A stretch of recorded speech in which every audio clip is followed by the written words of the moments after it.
KOKRAJHAR third convocation Bodoland cultural complex অনুষ্ঠিত হৈছে ইয়াত 464 post graduate graduate আৰু diploma student বিলাকক ডিগ্ৰী দিয়া হৈছে তো আজি আমাৰ সকলোৰ এটা আনন্দ অনুভৱ হৈছে যে আমাৰ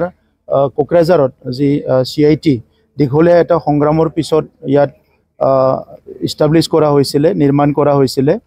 হিটো এটা বাস্তৱত ৰূপায়ণ হোৱাটো দেখিবলৈ পাইছো আৰু CIT কোকৰাঝাৰৰ ষ্টুডেন্ট বিলাকে ইতিমধ্যে বিভিন্ন ভাল ইনষ্টিটিউচনত তেখেত সকলে প্ৰফেসৰ হৈ আছে আৰু বিভিন্ন জবত তেখেতে গৈছে তেখেত সকলে গৈছে ইভেন ভাৰতৰ ভিতৰত ৰিপুটেড কিছুমান ইউনিভাৰ্সিটিজ বিলাকতো তেখেত সকলে অলৰেডি চাকৰি পাইছে আৰু তেখেত সকলে বিভিন্ন ষ্টাডি ৰিসাৰ্চ বিলাক কৰি আছে গতিকে আমি সকলো প্ৰাউড ফুল কৰিছো যি 464 ষ্টুডেন্ট আজি তেখেত সকলক ডিগ্ৰী দিয়া হল যি অনাৰ দিয়া হল হি সকলে অনাগত দিনত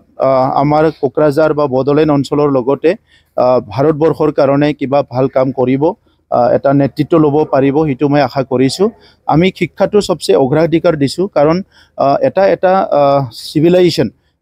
আমি যদি চাবলৈ যাওঁ হিটো শিক্ষাৰ দ্বাৰাই নিৰ্মাণ হয় আৰু বৰ্তমান যেটো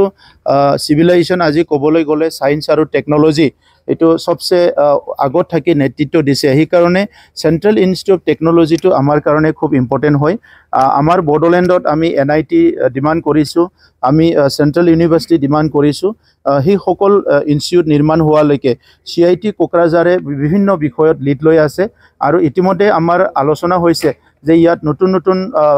সাবজেক্ট বা নতুন পাঠ্যক্ৰম ইয়াত আৰম্ভ কৰাৰ কাৰণে আলোচনা হৈছে আৰু ইয়াত ইন্টাৰনেশনাল ষ্টুডেন্ট বিলাকক এট্ৰাক্ট কৰাৰ কাৰণে কিছুমান কথা চিন্তা হৈছে গতিকে CIT কোকৰাঝাৰ ভাৰতবৰ্ষত এতিয়া ভাল এটা ইনষ্টিটিউট হ'বলৈ গৈ আছে মই আজি এই প্ৰগ্ৰামত এটেন্ড থাকি হিটো ভালকে অনুভৱ কৰিছো that the second convocation which we have heard in my presence second and the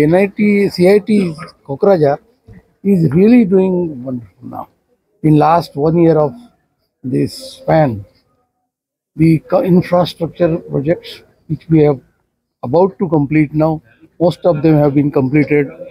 The courses are under very good regularization. Now we are planning for the future development, and you will see in this 1 year of next year, most of the projects will come up. The infrastructure, the remaining infrastructure, the new boys hostel, whatever the remaining facilities,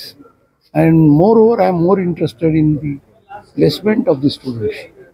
so that the Bodoland complete students are getting some employment after they graduate from here. And the latest cutting edge technology, as mentioned by Mohd Boroji, that AI, data science, and the language, computer language, we are going to introduce soon. May not even the courses, at least we will have 1 week courses or 2 weeks courses initially, so that they are all aware of this latest cutting edge technology. They will be placed better. Thank you.